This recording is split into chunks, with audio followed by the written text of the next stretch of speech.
प्यारे बच्चों, एक बार आपका फिर से स्वागत है रमज़ान ट्यूटोरियल में। सुबह के 10:30 बज रहे हैं, वक्त है माध्यमिक के लेटेस्ट अपडेट का। आज की इस वीडियो में माध्यमिक के लेटेस्ट अपडेट के अलावा मैं आपको कुछ बहुत ही इंपॉर्टेंट पॉइंट्स पर डिस्कशन करने वाला हूं, जो मैंने आपके कमेंट्स पे देखे हैं। थंबनेल आप लोगों ने देख लिया है, आपको समझ में आ गया होगा मैं किस बारे में बात करना चाहता हूँ। सबसे पहले ऑफिशियल अपडेट के बारे में बात करते हैं और बैकएंड में चल रही चीज़ों के बारे में। एग्ज़ाम कैंसिल होगा, ये कन्फर्म है। एग्ज़ाम कैंसिल कन्फर्म मैं क्यों कह रहा हूँ, इसके पीछे के कुछ रीजन्स को बताऊँगा। सबसे पहले ऑफिशियल वेबसाइट के लिए आप जाइए, स्क्रॉल करके नीचे की तरफ आपको दिखेगा कोई भी ऑफिशियल नोटिफिकेशन अब तक नहीं आया है एग्ज़ाम कैंसिलेशन से रिगार्डिंग, पर देखते हैं कब तक ये ऑफिशियल नोटिफिकेशन आ रहा है। अगर इसी के साथ मैं बात करूं तो एक इंपॉर्टेंट इन्फॉर्मेशन मैं आपको प्रोवाइड करना चाहता हूं तेलंगाना बोर्ड के बारे में। आप लोग तेलंगाना बोर्ड से वाकिफ़ होंगे, ये भी तेलंगाना की स्टेट है जिसका स्टेट बोर्ड का एग्जामिनेशन होने वाला था 1 जून से ही, और वो एग्जामिनेशन कैंसिल का इन्फॉर्मेशन आज बोर्ड ने अनाउंस कर दिया है। इस इन्फॉर्मेशन को मुझ तक पहुंचाने वाले एक स्टूडेंट हैं, उन्होंने मुझे बताया, उसके बाद मैंने न्यूज़ देखा तो मैं नोटिस कर रहा हूं कि बहुत सारे बच्चे हैं जो मुझे बहुत time to time information provide कर रहे हैं कि सर ये अपडेट है और इस अपडेट को सर ऑथेंटिकेट कर दीजिए, और अगर ऑथेंटिकेटेड है तो सर इस पर वीडियो बना दीजिए। मैं उन सारे बच्चों का तहे दिल से शुक्रिया करना चाहता हूँ। थैंक यू सो मच बच्चों, क्योंकि आपके न्यूज़ के बेसिस पर ना कि मुझे एक अपडेट भी मिल जा रहा है, बल्कि ये भी मुझे पता चल रहा है कि वो न्यूज़ सही है या गलत। क्योंकि बहुत सारे बच्चों ने जो मुझे न्यूज़ दिया है उनमें से कुछ न्यूज़ गलत थे जिसको मैंने डिस्कार्ड किया, लेकिन मैंने वीडियो में कवर कर दिया जिससे उनको ये खबर मिल गई कि ये न्यूज़ गलत है। अब हम लोग डिस्कस करते हैं बैकएंड में चल रही स्टेट बोर्ड के बारे में।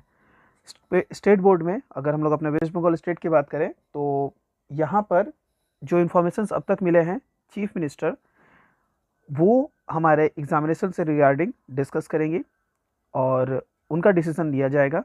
हमारे एजुकेशन मिनिस्टर ब्रतो बसु डेफिनेटली वो डिसीजन लेने वाले हैं, लेकिन फाइनल डिसीजन कौन लेगा ये इंटरनल मैटर है और ये हमारा कंसर्न भी नहीं है कि फाइनल डिसीजन कौन लेगा। चीफ मिनिस्टर की पोस्ट पे होने की वजह से स्टेट में सबसे टॉप पोजीशन पे वही है ममता बनर्जी, तो डेफिनेटली डिसीजन उन्हीं की तरफ से आना चाहिए या फिर डिपार्टमेंट जिनका है डिसीजन उनका आना चाहिए।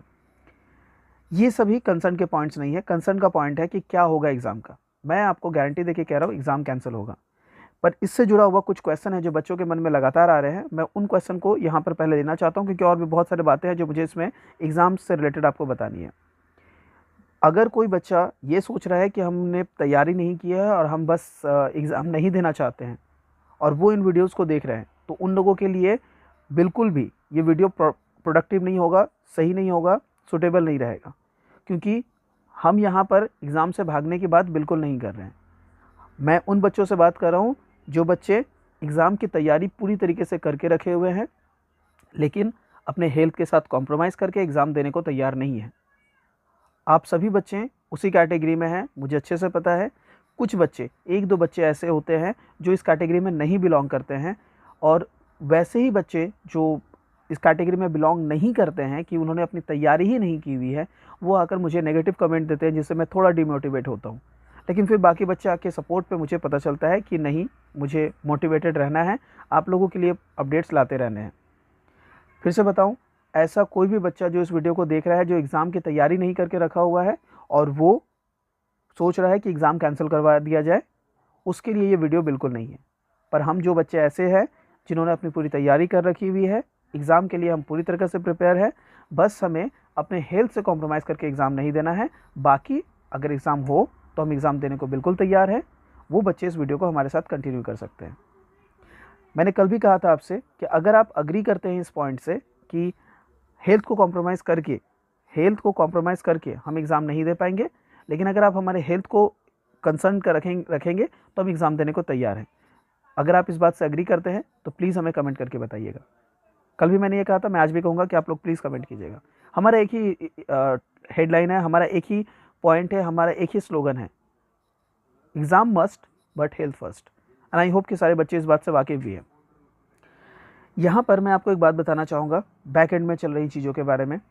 बैकएंड में जो न्यूज़ है कि चीफ मिनिस्टर चाहती हैं कि एग्ज़ाम कैंसिल हो, और ये पॉइंट बिल्कुल वैलिड है। एग्ज़ाम कैंसिल होगा हर बोर्ड की तरह, सारे बोर्ड्स कैंसिल कर रहे हैं, हमारा बोर्ड भी कैंसिल करेगा, एग्ज़ाम कैंसिल होगा।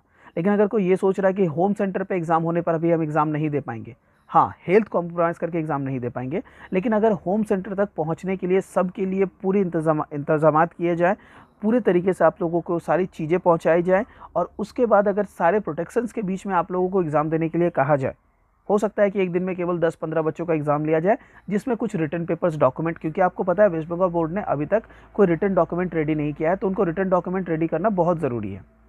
रिटन डॉक्यूमेंट रेडी करने के लिए वो किस तरह का मेथड उठाएंगे मुझे नहीं पता।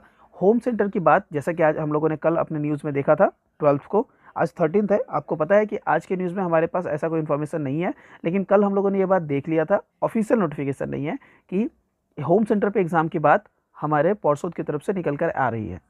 यानी हमारा जो स्टेट काउंसिल है, काउंसिल डिसाइड कर रहा है कि एग्ज़ाम अब मैक्सिमम हो सकता है तो होम सेंटर पे। मैंने आपको जितने भी इन्फॉर्मेशन प्रोवाइड किए थे, सारे इन्फॉर्मेशन मैंने जिस सोर्स के हिसाब से आपको प्रोवाइड किए थे, आप देख रहे हैं एक एक करके प्रूव हो रहा है। 11th का डेट मैंने कहा था कि बहुत इंपॉर्टेंट है, आपने देखा 11th के दिन हमारे पास एक नोटिफिकेशन आ गया। मैंने आपको कहा था कि रेडी रहिएगा, एग्ज़ाम किसी भी तरह से बोर्ड एग्जामिनेशन की तरह नहीं होगा। आपको ज़्यादा से ज़्यादा होम सेंटर पे आके एग्ज़ाम देने के लिए कहा जाएगा या फिर असाइनमेंट्स के लिए कहा जाएगा। आपने देखा वो भी हो रहा है। मुझे अभी जैसे सिचुएशंस लग रहे हैं कि असाइनमेंट जमा करवाना ऑनलाइन, क्योंकि बहुत जगह पे पॉसिबिलिटी नहीं है। बहुत सारे ऐसे बच्चे हैं जो रूरल एरिया से बिलोंग करते हैं, जहाँ पर इंटरनेट की अवेलेबिलिटी उतनी हाई नहीं है, वहाँ पर इंटरनेट के थ्रू एग्जामिनेशन यानी कि ऑनलाइन एग्जामिनेशन भी पॉसिबल नहीं होगा।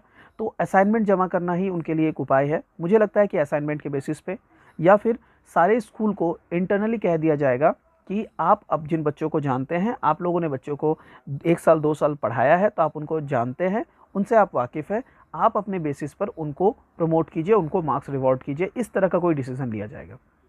अगर किसी भी तरह के रिटर्न डॉक्यूमेंट की बात उठती है जिसकी बहुत ज़रूरत है, तो रिटर्न डॉक्यूमेंट के लिए अगर आपसे स्कूल आकर असाइनमेंट जमा करने के लिए कहा जाए और आप इसके अगेंस्ट में प्रोटेस्ट करना चाहते हैं, तो मैं आपके फॉर में नहीं कह सकता, क्योंकि रिटन डॉक्यूमेंट बोर्ड के लिए ज़रूरी है, आप लोगों का रिजल्ट इवैल्यूएट करने के लिए। इसमें बहुत सारे बच्चों के अपने अपने व्यूज़ होंगे। कुछ कहेंगे कि सर वो बच्चा क्लास में अच्छा नहीं था पढ़ने में, लेकिन रिटन डॉक्यूमेंट में उसने पता नहीं कहाँ से लिखा है और उसको बहुत अच्छा मार्क्स मिला है, मुझे मार्क्स कम मिला है। तो इस तरह के क्लेम को सीबीएसई ने सेटल करने के लिए साफ कहा है कि जब सिचुएशंस अच्छे होंगे तब आप लोग एग्ज़ाम दे सकते हैं, अगर कोई अपने मार्क्स से सैटिस्फाइड नहीं है। आई होप कि इस तरह का कोई ना कोई क्लॉज ज़रूर वेस्ट बंगाल बोर्ड भी अपने अंदर रखेगा, लेकिन इसका पूरा हर्जाना आपको भुगतना पड़ेगा, क्योंकि अगर इस क्लॉज को आप ऑप्ट करते हो तो उस ईयर के बाद आप एडमिशन नहीं ले पाओगे उस रिजल्ट के बेसिस पे। जब सिचुएशन सुधरेंगे उसके बाद आपको एग्ज़ाम देना पड़ेगा, एग्ज़ाम के बेसिस पर रिजल्ट इवैल्यूएट होगा और उसके बेसिस पर आपका एडमिशन होगा। तो सेशन पे की रिस्पॉन्सिबिलिटी आपको खुद उठानी पड़ेगी, सेशन लॉस का रिस्पॉन्सिबिलिटी आपको खुद उठाना पड़ेगा। आई होप कि मैं सारी चीज़ों को सही तरीके से आपको समझा पा रहा हूँ जो हो रहे हैं। मैं एक बार आपको फाइनल ये बात बताता हूँ, एग्ज़ाम कैंसिल होगा। एग्ज़ाम कैंसिल होने में प्रॉब्लम नहीं है, प्रॉब्लम है एग्ज़ाम कैंसिल होने के बाद कि रिज़ल्ट किस तरह से इवैल्यूएट किया जाएगा। अभी बोर्ड एग्ज़ाम कैंसिल करने में देरी इसलिए कर रहा है क्योंकि उसे ये नहीं समझ आ रहा है कि वो रिज़ल्ट कैसे इवैल्यूएट करेगा। जो भी बैकएंड में प्रोसेस चल रहे हैं उसमें बस इन्हीं चीज़ों पर ध्यान दिया जा रहा है कि रिज़ल्ट कैसे इवैल्यूएट किया जाए अगर हम एग्ज़ाम कैंसिल करते हैं। बस इसी वजह से बोर्ड अभी तक आप लोगों को डिले कर रहा है। एग्ज़ाम तो कैंसिल होगा ही, कंफर्म है। मैं फिर से कह रहा हूँ, एग्ज़ाम कैंसिल होगा, एग्ज़ाम कैंसिल होगा, एग्ज़ाम कैंसिल होगा। हाँ, एक बात है कि एग्ज़ाम कैंसिल को आप लोग अदरवाइज़ ना लें। अदरवाइज़ का मतलब एग्ज़ाम कैंसिल के बाद को आप इस तरह से ना सोचें कि एग्ज़ाम कैंसिल होगा, इसका मतलब कुछ भी हम लोगों को नहीं करना है और हम लोग अपनी कॉपी किताबों को कहीं भी रख दें। नहीं, पढ़ना तो मैंने कहा है कि 10 की पढ़ाई आप बंद करके 11 की पढ़ाई स्टार्ट करें, लेकिन आपको अपने सब्जेक्ट का पूरा नॉलेज होना चाहिए कि अगर आपको कहा जाए कि 10 दिन बाद आपका एग्ज़ाम है, तो 10 दिन के अंदर में आप अपने पूरे रिवीजन के साथ अपने सब्जेक्ट में बैक कर जाए। डेफिनेटली बोर्ड एग्जामिनेशन के तरह का जो रूटीन फॉलो करना होता है उतना टफ, उतना हाई एग्जामिनेशन नहीं होगा, तो उस लेवल का आपको प्रिपरेशन की ज़रूरत नहीं है। आपको बस ऐसे प्रिपरेशन की ज़रूरत है जिसमें आप होम सेंटर पे एग्ज़ाम दे पाएँ, या असाइनमेंट अगर आपको लिखने के लिए कहा जाए तो क्वेश्चन का आंसर कहाँ पर प्रेजेंट है वो आप सर्च कर पाएँ। अगर इतनी सारी चीज़ों के लिए आप रेडी हैं तो बिल्कुल आप अपनी पढ़ाई बंद करके 11 की तरफ मूव कर जाए। बोर्ड एग्ज़ाम कैंसिल करेगा, ऑफिशियल नोटिफिकेशन देगा और ऑफिशियल नोटिफिकेशन देने पर वो बाकी क्लॉजेस उसको क्लियर करेगा कि वो रिजल्ट कैसे इवैल्यूएट करेगा। तो वो होम सेंटर पे आपको बुला सकता है, असाइनमेंट जमा करने के लिए कह सकता है, इस तरह की चीज़ें वो कर सकता है। मैं जिस बोर्ड एग्ज़ाम कैंसिल होने की बात कर रहा हूँ उसमें मैं बस ये कहना चाहता हूँ, एग्ज़ाम कैंसिल होगा इसका मतलब है कि आपको बोर्ड एग्ज़ामिनेशन की तरह एक दूसरा सेंटर अलॉट करके वहाँ जाकर पुलिस के बीच में, दूसरे टीचर्स के बीच में, सील्ड क्वेश्चन पेपर के साथ इस तरह के सिचुएशन का एग्जामिनेशन बिल्कुल नहीं हो पाएगा। जिस तरह से नॉर्मल बोर्ड के एग्जामिनेशंस होते हैं, इस ईयर क्लास 10 का बोर्ड एग्जामिनेशन वैसा बिल्कुल नहीं हो रहा है। आई होप इतने सारे पॉइंट्स जो मैंने आपको बताए हैं, ये सारी चीज़ें आपको बिल्कुल जड़ से क्लियर हो गई होंगी। आपके पास कोई डाउट, कोई क्वेश्चन नहीं होगा मन में, लेकिन अगर फिर भी कोई क्वेश्चन बचता है, इसके कमेंट सेक्शन पे लिखिए। मैं डेफिनेटली कल के वीडियो में आपको इन सारे पॉइंट्स का क्लियर जो भी आंसर होगा, आपके सारे क्वेश्चन का आंसर प्रोवाइड करूँगा। आप देख रहे हैं रमदान ट्यूटोरियल, मेरा नाम है मोहम्मद शहबाज आलम। अगर ये वीडियो पसंद आता है तो वीडियो को लाइक कर सकते हैं, नहीं पसंद आया डिसलाइक कीजिए और मुझे कमेंट सेक्शन में बताइए सर वीडियो में ये प्रॉब्लम है। मैं आपके कंसर्न को जरूर सुनूंगा। साथ ही साथ अगर चैनल पर नए हैं, अगर आपको अच्छा लगता है तो आप चैनल को सब्सक्राइब कर सकते हैं। कुछ करें ना करें, शेयर जरूर करें, जिससे ज़्यादातर बच्चों तक यह पहुँच पाए। बहुत सारे बच्चे हैं जो अभी भी इन्फॉर्मेशन के कमी की वजह से आज भी बहुत टेंशन में हैं, लगातार पढ़े जा रहे हैं 12-15 घंटा करके, और उसमें ये डिप्रेशन भी है कि एग्ज़ाम होगा कि नहीं होगा। वो कंसंट्रेशन के साथ नहीं पढ़ पा रहे, क्योंकि एग्ज़ाम होगा तो वो कंसंट्रेशन के साथ पढ़ते हैं। उन बच्चों की हेल्प करें, उन तक ये मैसेज पहुँचे। मिलता है अगले वीडियो में। Till then do take care. মাধ্যমিক পিছলে উচ্চ মাধ্যমিকও পিছবে। পরীক্ষার্থীদের জীবনের থেকে মূল্যবান কিছু নয়। অপেক্ষা করছি সরকারি সিদ্ধান্তের জন্য। যখনই পরীক্ষা হোক হবে নিজের স্কুলেই, জানিয়ে দিলেন উচ্চ মাধ্যমিক শিক্ষা সংসদের সভাপতি, উচ্চ মাধ্যমিক শিক্ষা সংসদের সভাপতি মহুয়া দাস। কথা বলবো, আমাদের সঙ্গে রয়েছেন আমাদের প্রতিনিধি কৃষ্ণেন্দু অধিকারী। কৃষ্ণেন্দু, ঠিক কি জানা যাচ্ছে? দেখো, তুমি জানো যে 1 জুন থেকে মাধ্যমিক শুরু হওয়ার কথা 10 জুন পর্যন্ত, এবং 15 জুন থেকে উচ্চ মাধ্যমিক শুরু হওয়ার কথা। মাধ্যমিক নির্ধারিত সময়ে পরীক্ষা হওয়া কার্যত অসম্ভব মনে করছে মধ্যশিক্ষা পর্ষদ, এবং পাশাপাশি গতকাল এ বিষয়ে সরকারের সঙ্গে মধ্যশিক্ষা পর্ষদের বিস্তারিত বৈঠকও হয়েছে, এবং সেই বৈঠকে সরকারি সিদ্ধান্তের উপর নির্ভর করছে যে মূল্যায়ন কিভাবে হবে। সেই প্রেক্ষাপটে প্রশ্ন উঠেছিল বা জল্পনা তৈরি হয়েছিল যে উচ্চ মাধ্যমিক পরীক্ষার ভবিষ্যৎ কি হবে। যেভাবে করোনা পরিস্থিতি, তাহলে উচ্চ মাধ্যমিক পরীক্ষা 15 জুন থেকে যেটা পরীক্ষা শুরু হওয়ার কথা ছিল 2 জুন পর্যন্ত পরীক্ষা হবে। 56টা বিষয়ে পরীক্ষা হওয়ার কথা, 8.5 লক্ষ পরীক্ষার্থী পরীক্ষায় বসবেন। সেক্ষেত্রে তার পরীক্ষার ভবিষ্যৎ কি হবে?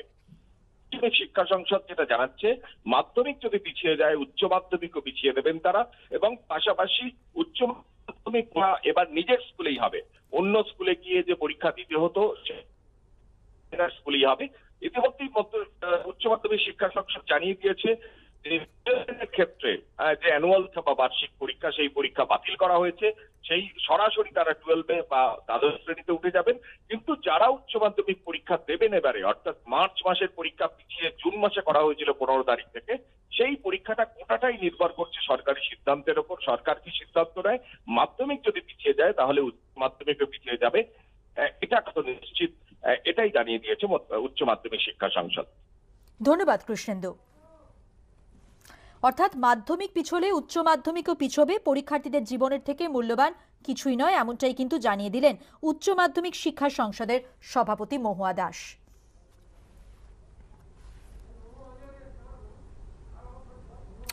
এবং যেমনটা তিনি বলেছেন যে অপেক্ষা করছি সরকারি সিদ্ধান্তের জন্য, যখনই পরীক্ষা হোক হবে নিজের স্কুলেই। তবে অবশ্যই মাধ্যমিক পিছলে উচ্চ মাধ্যমিকও পিছবে, এমনটাই কিন্তু তিনি তার বক্তব্যে বলেছেন। পরীক্ষার্থীদের জীবনের থেকে মূল্যবান কিছুই নয়। আমরা শুনবো উচ্চ মাধ্যমিক শিক্ষা সংসদের সভাপতি মহুয়া দাস ঠিক কি বলেছেন এ প্রসঙ্গে। মানে পরীক্ষা কি 15 জুন থেকে হওয়া সম্ভব? মানে সংসদ আপাতত আমরা সেটা বলতে পারছি না, কারণ মাধ্যমিক বোর্ডেরও সিদ্ধান্ত হয়নি তারা পরীক্ষা নেবে কি বাতিল করবে, সেটা আমরা জানি না। তো ওদের সিদ্ধান্তের উপর তো আমাদের সিদ্ধান্ত কিছুটা নির্ভরশীল। কেন? কারণ ওরা তো আমাদের আগে পরীক্ষা নেবে। 1 জুন পরীক্ষা হবে না, এটা বোধহয় সংসদ সভাপতি বলেও দিয়েছেন। তাহলে ওদের পরীক্ষা যদি হয় এবং সেটা যদি পিছিয়ে যায়, তাহলে অবশ্যম্ভাবী যে আমাদের পরীক্ষা ওই সূচিতে হওয়া সম্ভব নয়।